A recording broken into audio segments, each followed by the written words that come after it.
Hey everyone, welcome to another video review. This is the Mastermind Creations Ocular Max Perfection Series PS-15E Shiftlane, their version of, well, Robots in Disguise Rollbar or Car Robots Greejeeber.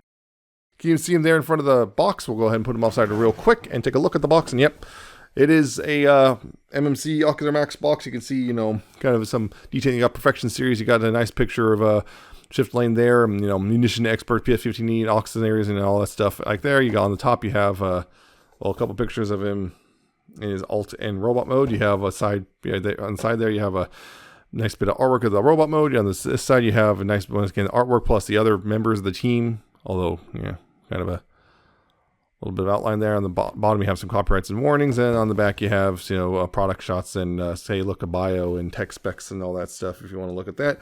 And, of course, for said tech specs, of course, you have the little tech spec decoder, and you can just use that and a little blam. And hey, look, now you have some decoded tech specs. So there you go. For the box. And on top of that, there is a instructions which are overhauled from the earlier releases of this, and little bio card. If you want to see that green. Funny enough, the bio, well, it's just the Fraudo bio. They didn't change the name or anything. Still, if you can see that, it still says Fraudo. Whoops. Goofed up. I believe these instructions are a bit different from the previous ones they put out. There is some different, because there are obviously some differences, and I believe they actually highlight some of the actual changes. I think, yeah, they actually highlight some of the things that were not highlighted in the Fraudo version. So good job, they finally changed that. Took them long enough. So there you go. So Shiftlane, aka Rollbar, aka Greejeeber, yeah. He's a weird name in car robots. Any which way, yeah, this is the Jeep mode. I'm not going to spend too long on this one. I'm trying to make this video a bit shorter just because I reviewed this twice already. Yeah, this is the car Robots in Disguise version of the mold. They're finally doing it. It's an exclusive. Well, it's supposed to be exclusive, although it's looking like less and less of an exclusive as time goes on. But yeah, you can see it's, well, very much green in this mode. You got that, all this green all over. You got some silver headlights right there. You do have some, red, metallic red right there.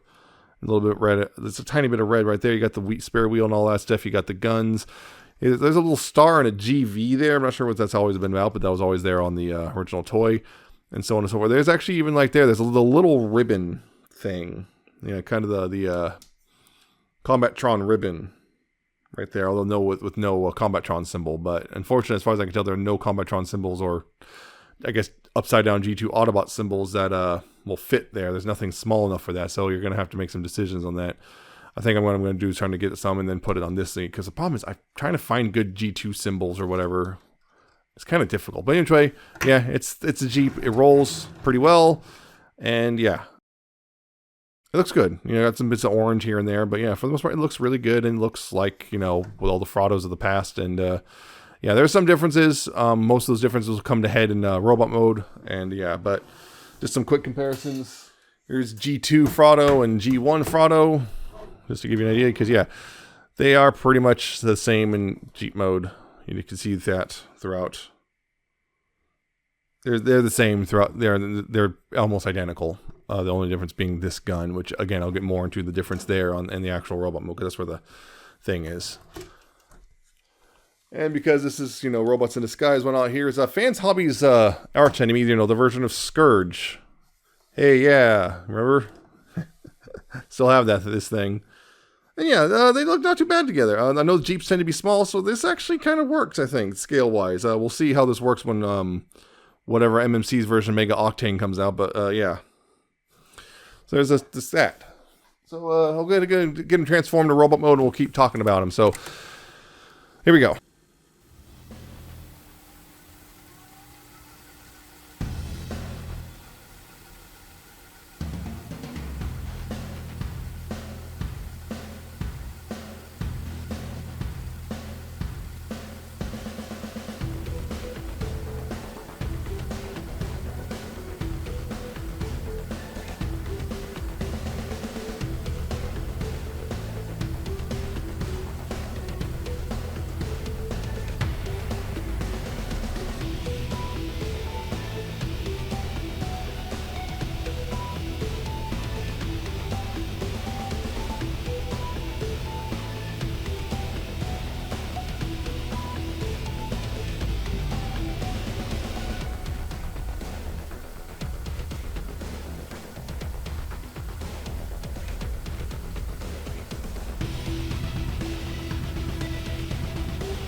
Yeah, so the robot mode, yeah, you can see is, well, hey, look, there's a big difference from the other two versions of this mold, which is, the back is on the front and vice versa. This is basically to make it look a little more like the anime, which was much closer to the actual toy, although, if you remember, the actual toy did also not turn into a Jeep, because he never did, but they weren't willing to go that far. Basically, they have to make a whole new toy, and they weren't willing to go that far for a convention-exclusive repaint.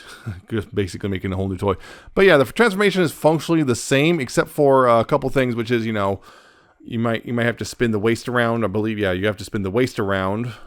That's one change you're going to have to go if you're going from vehicle to robot. And also, these biceps are now on sliders, because before you'd uncurl them and rotate them around. Now you uncurl them and then slide them forward. That's the only real difference. And of course, you know, the other thing, which is but everything else is functionally the same as the transformation video that I made a while ago for the first Fraudo, but the original Fraudo. But of course, I did neglect in that again. I'm going to say it again, which is neglected to actually properly do the bumper thing. I forgot to actually spin that around. But everything else is pretty much the same transformation wise. You can see.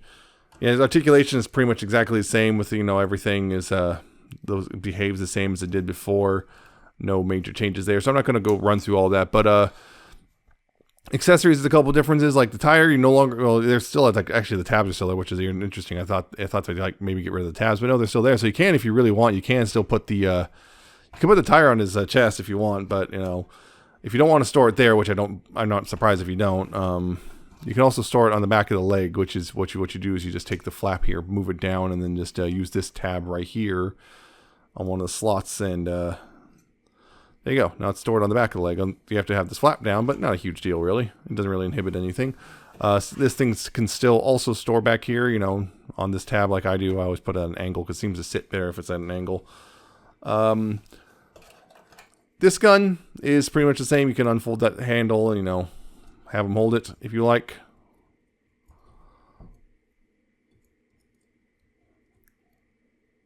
And you can still have them do that.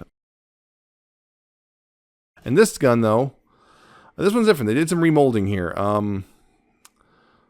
One thing is, you notice there's this peg still here, but there are no more peg holes in the shoulder. They remolded the shoulder there. They also, other things remolded was, they did remold this piece, and they did remold these, this piece, right, all this stuff right here, but everything else is the same mold, and new head as well. Yeah. So yeah, you can't really, you know, peg it on here anymore, but these slots right here, they go in these, right here. There's little slots on the shoulder, this part of the shoulder right here. You want to use the back slot right there without the pin in it, use that, and it's actually not pretty secure on this version. The other versions of this could actually do it too, but it's a lot looser on those compared to this one. So you can, you know, do that. You can have the shoulder gun, or this actually has the folding handle as well. So you can, although you have to kind of unpeg this a little bit so you can get this all the way through. So yeah, you have this folding handle as well, so you can also wield it, you know, in his hand, you know, like you might expect. So yeah, those are the major differences here, although you're going to have to kind of do that because, yeah, otherwise those tabs are going to get in the way.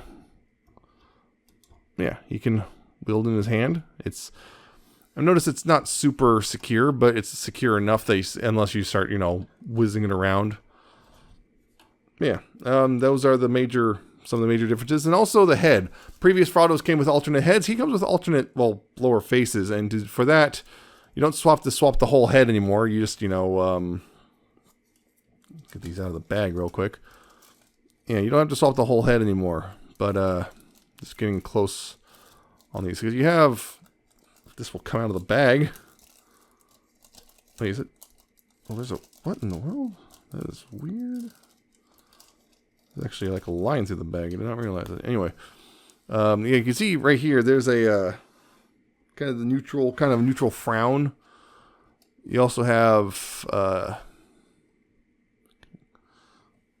this one, which is kind of a smirk, smile, whatever.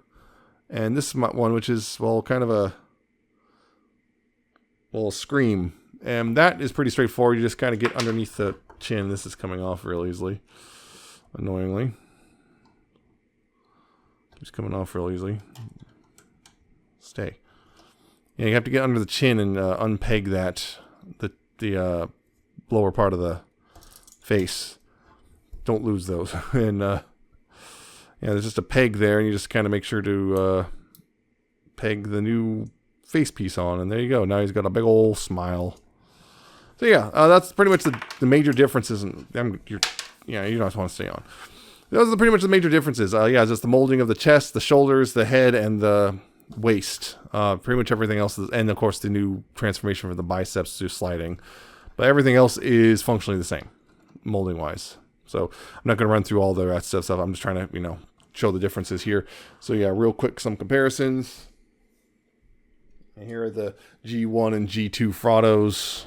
You can see, Fraudo and Fraudo Regenesis. You can see the big difference. Right there. You can see the, the torso completely different, the waist completely different. You can see you can see the remolding on the shoulders and on the backs. Because he's got the Jeep hood on the back, and they got those on the back. You can see the differences there.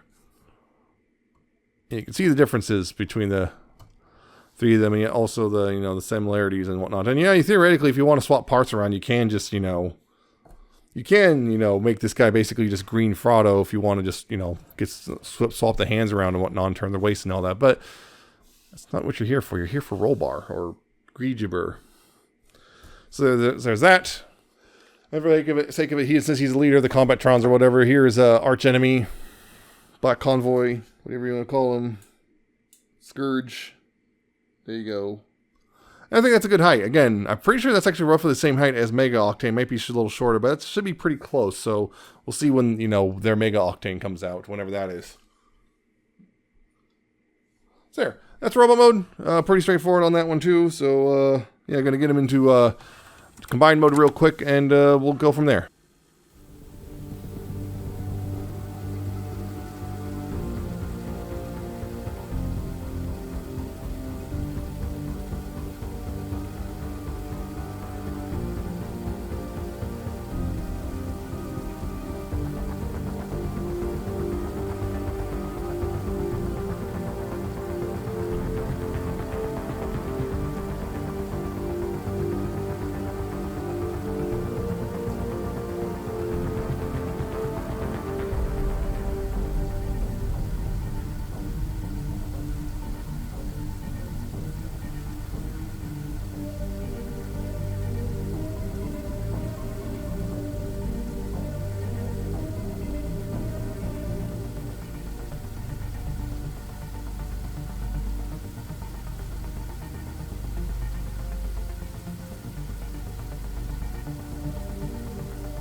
And yep, once again, yeah, it is pretty much the same exact leg mode as before, just new deco. You got this big, nice block of silver right there, but yeah, I got the same orange and whatnot right there, and all the green and all that stuff, and of course, these all store. And the storage is still kind of, the storage of all the accessories still kind of somewhat compromises the ankle tilt, but, it's all there and everything. This will connect up into their Mega Octane and whatnot, and there you go. Really, there's really not a whole lot to say there. And yeah, the boot, whatever you want to call it, the boot foot, whatever, which will be gold apparently, which following the Japanese toy deco and cartoon deco, will be coming with their Mega Octane, and once just like the G2 version. So yeah, so if you're wondering about that, it's not with this toy. It's with will be with Mega Octane. So. Yeah, pretty much the same there. Just again, transformation steps might be a little different just because of how things work. Particularly, like you won't have to rotate the waist around from robot mode because it will be already in the correct orientation. One thing I do want to note is the little tabs right here are actually stiffer on this version than the other two versions I have, which is nice. These flaps right here are slightly looser, very slightly looser than the other versions I have. But everything else is pretty much roughly the same, I would say. So yeah, just again, real quick. Comparisons. Here's the G1 and G2 versions, and yeah, you can see pretty much they're the same. I'm not gonna, the boot I'll save for the final combined mode video whenever that is. Not sure when they're gonna do them, but yeah, there you go. Pretty straightforward. The remolding here, interesting enough, you can now see the tabs coming through that bit right there, which is just funny because of how they remolded stuff. But that's the big thing, is just the remolding up here thanks to the new chest piece. There you go. Yeah, that's me just trying to make this kind of somewhat faster. So yeah, Shiftlane. I think they got one point called him Shiftlane, but they changed to Shiftlane. Their version of Rollbar / Greejeeber. It's pretty good. Yeah, once again, it's just as good as the previous two. The tolerances are roughly pretty much the same. There are some differences here and there. Some things are tighter, some things are looser, but roughly overall the same. I'm not sure. He was supposed to be a TFCon exclusive, which then became a Planet Steel Express / Toy Dojo / Ages 3 and Up exclusive. But it seems like they've abandoned that, and now they're distributing it to multiple stores because it wasn't selling particularly well. It's not, yeah, has not been selling particularly well. So yeah, it's pretty easy to get one. I think it's still easy to get one at this point, even though it's been several weeks since it came out. Took me a while to get to this video because of various things, but yeah. It's still a good toy. So yeah, if you don't already have one of the two Fraudos, yeah, this is very good thing, and probably one of the few, it's one of the very, very few third-party robots in disguise figures, period. It's just still a good mold. The whole thing will be pretty good once it's all said and done, just like before, unless they really mess up some sort of tolerance things, you know, like one of the parts becomes super, super loose or something. It's pretty much still overall a good mold. But if you already have the G1 or G2 versions, it's going to be a little bit harder to justify because it's pretty much a repaint with some minor retooling. And so for, you know, it's about $110, $120 to $120 depending where you buy it from. So, you know, there's that whole thing. But it's still really cool. So yeah, if you haven't already invested in either the Assaultuses, I can't remember what they're calling this one something different. It's not going to be Assaultus or something like that. I don't remember what they're going to name this one, but yeah, it's something different now. I forgot to look it up right before, but yeah, they just kind of casually just dropped the name at some point. But yeah, if you don't already have the first two versions of the mold, yeah, and you're interested in an RID version, yeah, this is a no-brainer. I think this will be really great. And, you know, if you're looking for any sort of RID new thing, this is a no-brainer. But if you already have the G1 and G2 versions or you're not that interested in RID, there's no real point in getting this guy. Unless it's just, you know, I guess the FOMO of missing. I guess, you know, you don't want to miss out on the mold, the exclusive. But considering how slow it's selling, yeah. Yeah, I guess it's going to be one of the things where if you already have one or both of the G1 and G2 Fraudos and the whole set and the set as a whole, it's going to be much harder to justify this. But if you're looking for RID, you don't have many options, and this is a good toy. So yeah, I'll be picking these up and then reviewing them, but I'll try to keep the reviews somewhat shorter than the previous ones. There you go. And when the whole thing is said and done, I'll probably be one of the few people who've actually triple dipped on the whole on these molds. So he's good, but yeah, just be aware that he might not be worth it if you already have a version or two of this mold. So there you go. So that's it for this video. I hope you found it informative and entertaining. Hope you like, comment, subscribe. Check out my social medias down in the description and at the end of the video. Check out my Coffee and my Patreon. And I shall see you next time with another video review.